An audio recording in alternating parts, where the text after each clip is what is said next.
So to go ahead and get started, what I'll do is I'll explain the difference between the user options and the system setup options. Currently, I am logged in as the administrator, the system administrator.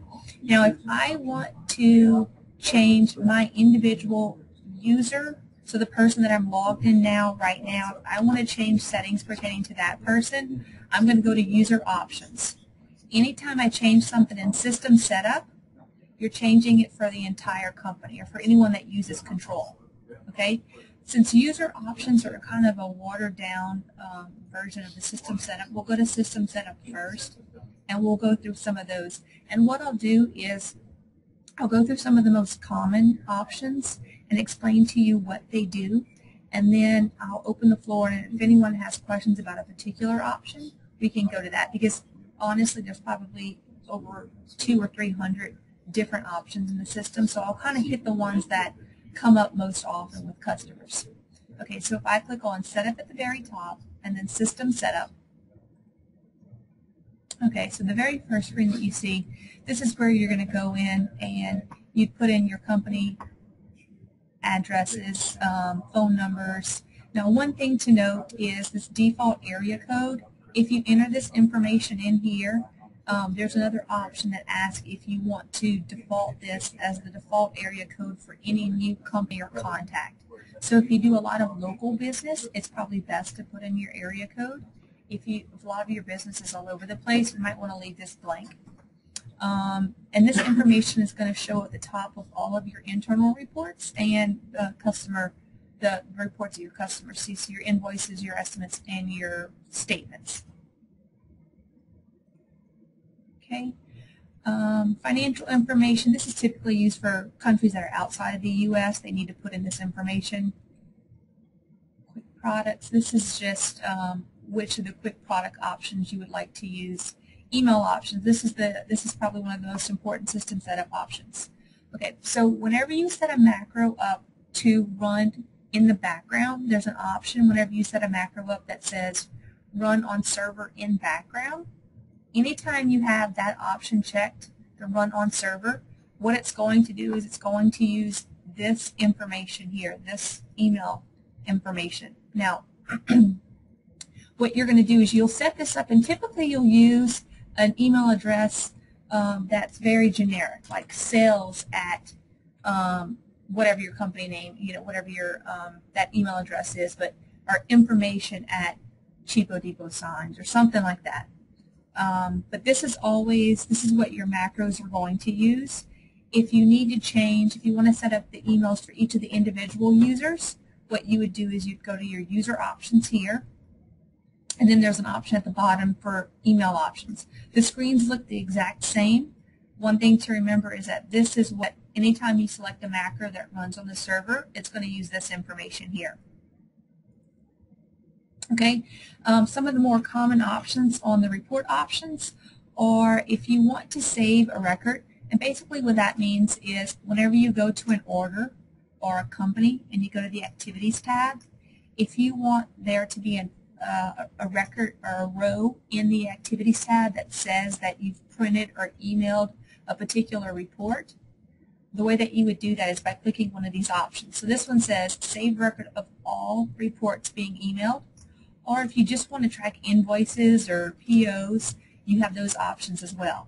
Now, the difference between these two is that you can save the record of anything emailed or of any report printed.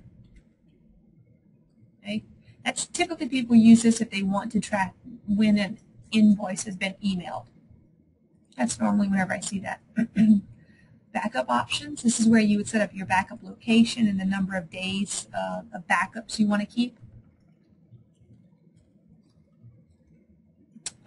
Signature options. Oh, okay, let's go to orders, estimates, and service tickets. Okay, so some of the more common ones here, if you're using line item stations and you want to require a line item station, this first option says default transaction type for quick products. So basically, whenever you click on one of these products here, do you want control to open up in a new order or a new estimate or a new service ticket? And that's what you're selecting here. So I have it set to use a new estimate. You can change whenever you go to a new estimate or a new order. Right now, by default, the Items tab shows up first, but if you want to switch that so that the Company tab shows up first, that is what this option right here does. So default Company entry screen appears first. That's just saying that whenever you open a new order or estimate, the Company tab shows first. Require order origin, that one's just if you want to require that information. Normally it's used for marketing purposes.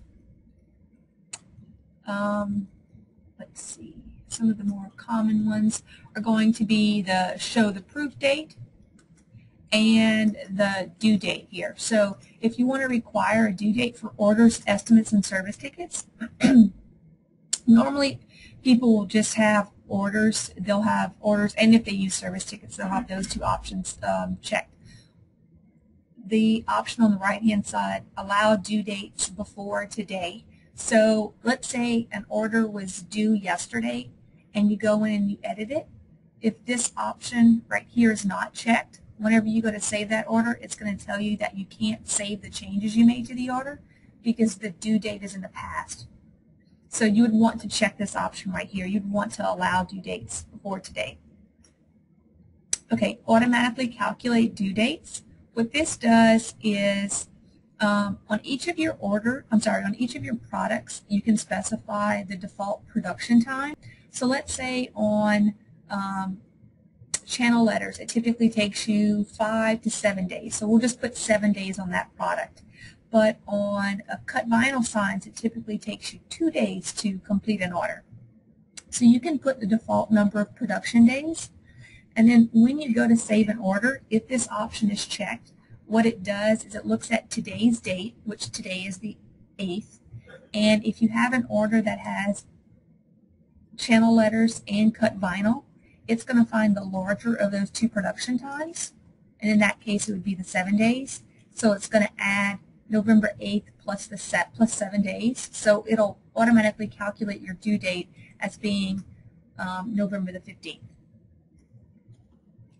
Okay, underneath that, if you don't, or if you want warnings that your due date is before your proof date, this is where you would set that. You can also set it so that it doesn't warn you at all. The option underneath here, default transaction description to the first line item's description. So basically what that is saying is whenever I go in and I put in my first line item and I put in my description here, you're basically saying that if I don't fill in an order description at the top, my line item description, the line item description on my first line item is going to automatically become my order description. Okay, and that's all that checkbox does. The next option, allow line items with inactive products to be cloned. So let's say you have an order that you created 5 years ago and you go to clone it and one of the products on it has now been inactive. Do you want to allow that person to be able to create that or not? Okay. When cloned, you probably already noticed that whenever you clone something, it puts the word reorder at the beginning of the transaction. So if you wanted to change what's put there, or if you want to blank it out so nothing is put there, you can do that. Okay, let's see, anything else? Oh, no, that's going to be it for this screen. So let's see those options. We'll go to just our order options.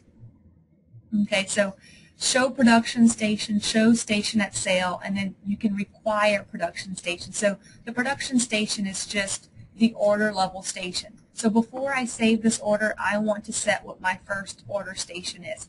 If you want this field to be required, you can set that in System Setup, and you can also set the station on sale.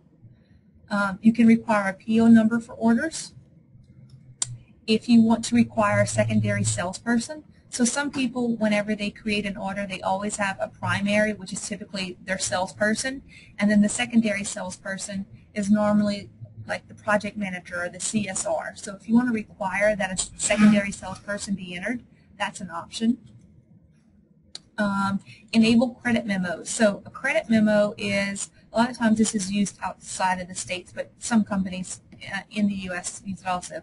So whenever you mark an order sale, If you want to be able to give someone a credit memo off of that, it's kind of like an order with a negative balance, if you want to think of it that way.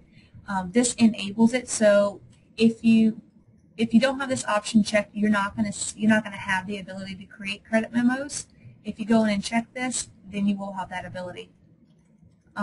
Track changes to order stations as activities. So the same thing we were talking about earlier with the emailing and printing reports. Whenever you go to save an order, you're going to see an activities tab.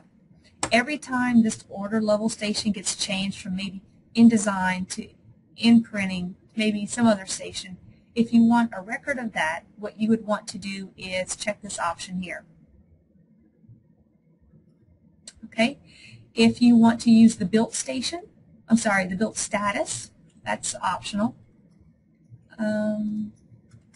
If you want to allow progress billing. Progress billing, let's say we have a $600,000 job, and it's going to take us probably 5 months to complete the entire job. So instead of waiting for 5 months to get paid all $6,000, let's say each month we do a little bit of the work. So as January comes and we finish January's work, we want to bill the customer the amount of work that we've done as of that date. That's what progressive billing allows you to do. So you can bill a percentage of the job.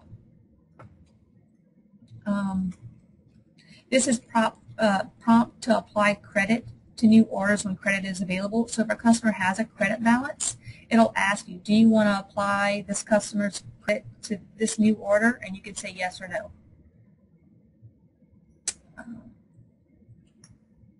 Here is where you can set your default order and service ticket stations. So let's say every new order that we create, we always want it to go to the InDesign station first. So what I could do is set this to InDesign and click Save. So any new order that you create, it's automatically going to be put in the InDesign station. Okay, so the main thing on the estimate options is the use variations for estimates. I'm not sure if you guys are familiar with estimate variations, but whenever you go to a new estimate and you're using variations, you'll notice that you can create multiple tabs down at the bottom. And basically a variation is the customer's price shopping and they want to know what's the price for 10 coruscants and what's the price for 15 coruscants. So they just want to know the price difference between maybe different substrates or different quantities. What you can do is create one estimate that has multiple variations on it. Now each variation is going to print out as a separate page on the estimate whenever you email it to them. Each variation will be on its own separate page with its own total. So if you want that ability, you would want to go to System Setup and turn on the Use Variations for Estimates. I don't think that's enabled by default. If you want to use stations in estimates, you have the ability to show them, you have the ability to make them required, and you also have the ability to set the default station. Okay, we'll save that. Here's where, with estimates, you have the 4 statuses. You have pending, converted, lost, and voided. This is where you would go to enter in the different reasons why an order is typically marked voided, or an estimate is typically void or marked lost. You can edit these, you can add these, you can make some of these inactive. Price calculation lock options. So price calculation locks, or pricing locks as we typically call them, this is where you would go to set when they automatically lock an estimate or an order. So by default, the settings are to automatically lock estimates before they're converted to orders. So I know this has caused some people some problems. You'll probably want to come in and uncheck this option so that whenever you convert an estimate to an order, the order is not automatically locked. I do recommend, though, that you keep this automatically lock orders when marked as sale. I do recommend you keep that one checked, because once you mark something as sale, you've probably invoiced the customer, and price changes that have happened since then really shouldn't affect the invoice that you sent the customer. So I would recommend leaving the second option underneath order pricing box. I would recommend keeping that one checked. Okay, if we go down to line item options, this is basically where you could set the default options that show whenever you're in a new order or a new estimate. So if you want to see, let's say you're not really worried about rounding adjustment, but you would prefer to see your description, what you could do is uncheck rounding adjustment and then check description. And the next time you create a new estimate or order, in that screen you'll see the description for that line item, but you won't see the rounding adjustments.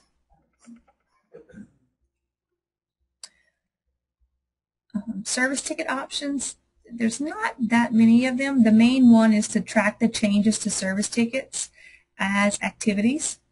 And this is also where you can enable service tickets. Those are the main ones that people look at. Contract ticket types. Next, numbers. This one comes up quite often.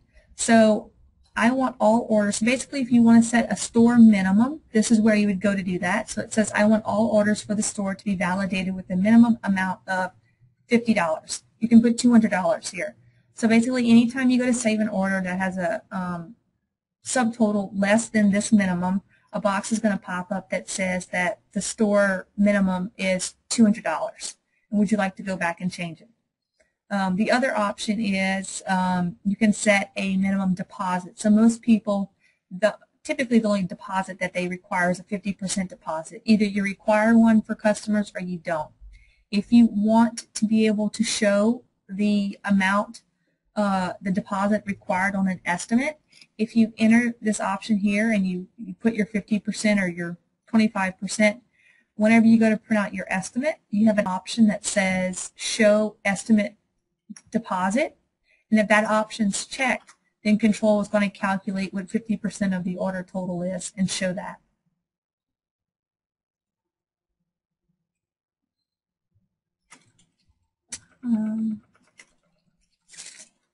Let's go down to estimate and invoice notes. So, and then the estimate greetings, default estimate. So all of these right here, these three. So invoice / estimate notes, internal production notes, and then estimate greetings.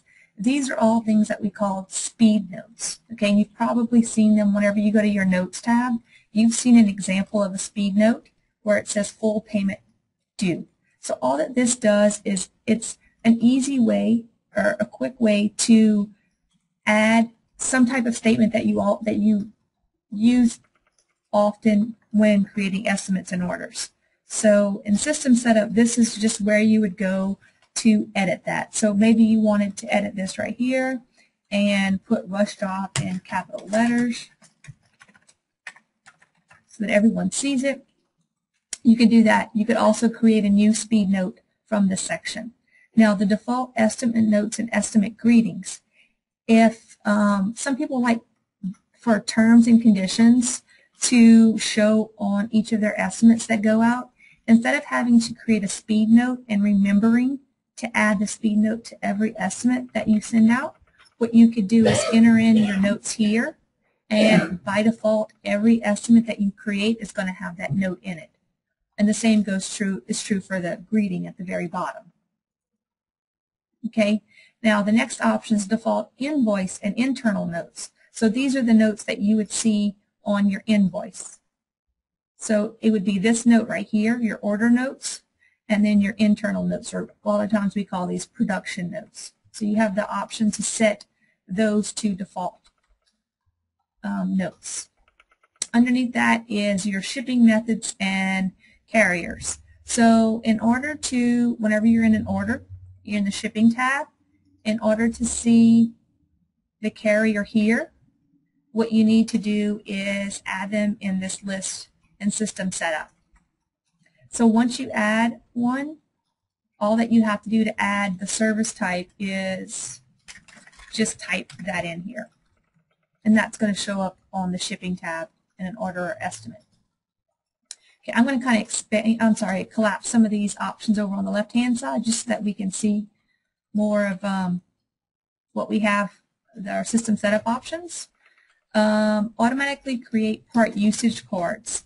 So this is if you're wanting to track actual job cost and you want to track materials. You can have you can set up control to automatically create your part usage cards, and your options are they can do it never. It'll create the cards whenever you mark the order built or whenever you mark the order sale. If your employees are manually entering in part usage cards, you would want this to be set to never. If they're not entering them in, you could set this to built or sale. And for each of the different material types, you have an option which status you want that to be created in. And this is where you'd go to create all of your stations. And I'm sure you guys are familiar with stations. We have several videos that go over stations, creating stations, modifying stations. There are several videos that discuss this in depth, so I'm not going to really touch on the creating stations, but you'd go to your system setup in order to do that. Time clock defaults, so you could have the time clock automatically deduct blank number of hours after so much time of work. If you want to require a password whenever you clock in and out of time clocks. Okay, next option, purchase orders. This is where you'd go to enable your purchase orders, your receiving documents, or your bills. So for your purchase order options, the most common one would be to require a due date. Expected date is required. That's typically the one that we see the most of, as well as track changes to line item activities as stations. If you want to add a disclaimer text, you could put that information here.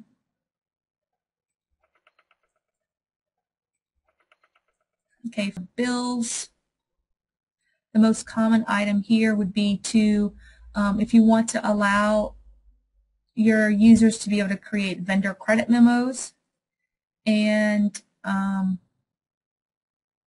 this right here, default rule for adjusting bill item cost. So this is asking you, whenever you have, let's say your part in the system is saying that's $5, but you just created a bill for the same part, and for this particular bill, the item was $5.50. What this option is asking you is, do you want to adjust the new cost from $5 to whatever the average is? Do you not want to adjust the cost at all? So do you want to keep it as $5? Or do you always want to adjust the cost to the average, but only whenever the price increases? So this, the top option, is going to adjust it all the time, no matter if the cost goes to $4.50 or it goes up to $5.50. But the last option is just if the price increases. Okay, next numbers. This is just where you set your purchase order, bill, and receiving document numbers.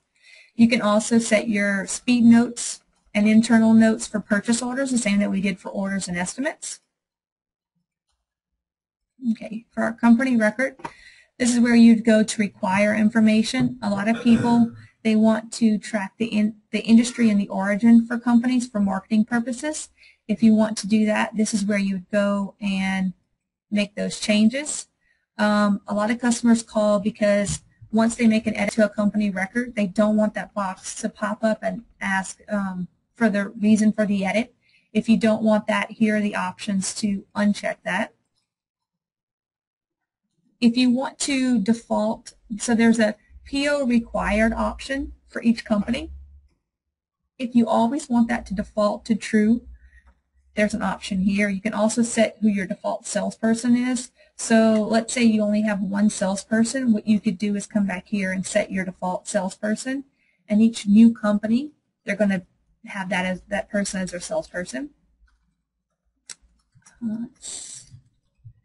Next, company stage is contact options. So this is where you can change some things about the contact. You can default the last name to the company name. Currently, the last name in the contact record is a required field. Sometimes you don't know that, so if you check this option right here, the company name will become that contact's last name.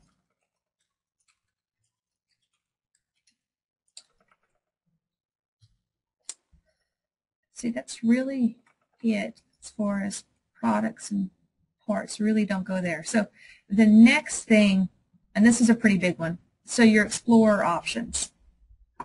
Okay, these two things get asked about a lot. So the two main options here are going to be the auto search in Explorer enabled at startup and the default number of records pulled in simple mode. So whenever we send out control, this number right here is 200. What that says is whenever I go to explore companies or explore estimates or explore orders, control is going to return up to 200. If you have 200, it'll return the first 200 records. Okay, as you've probably known by now, it takes time to retrieve all of those records. So one way to make your Explorer faster is if you decrease the records that control returns. My recommendation is 20. I always change this. In my test systems, this is the first thing that I do is I go in and I change this number to 15 or 20. Because normally whenever you're using the Order Explorer, you're going to put in the company name or the salesperson or some other field to narrow your search down. So you really don't need it to return all 200 records. Just remember, if you change this here, this is going to affect everyone. The other option is the auto search. I don't particularly like the auto search because what the auto search does is every time you come to the left-hand side and you change something, so let's say we put in a salesperson, every time I change the salesperson here, any option that I change over on the left-hand side, what control is going to do is it's going to go back to the server and it's going to search. So every time, so if there's 3 of these options on the left-hand side, every time you change one of the options, control is going to automatically search for new results. I prefer to enter in all of my information and then click this refresh button, and then I tell it, now go and search the database. Some people don't like that. I find it's a little bit faster because I can put in all of my criteria and then search without it searching between. You'll normally see this as you uncheck if you have a lot of records in your database, or as you start using the system more.